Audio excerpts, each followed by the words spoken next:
The Suffragette movement. In 1866, the first mass women's suffrage petition went to Parliament. In 1867 saw the first debate on women's suffrage in Parliament, which was led by John Stuart Mill.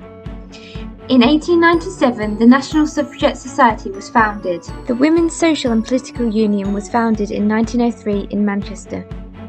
Peaceful protests started in 1903, but their words got no reaction from Parliament, so they took more drastic action. A new leader, Emmeline Pankhurst, led the protest. Their slogan, "Deeds not words." They burst into Parliament shouting, "Votes for women's rights!" chained themselves to palace gates. Tensions were on the rise. The suffragettes used extreme measures to help their cause. They burned down churches, smashed up shops and attacked MPs, using this as their voice. This led them to being arrested and thrown in jail. Whilst in prison they protested and went on hunger strike. On Derby Day, on June 13th, in front of the King and Queen, Miss Davidson threw herself into the King's horse as part of the protests. When World War I came along, the suffragettes scaled down their activities.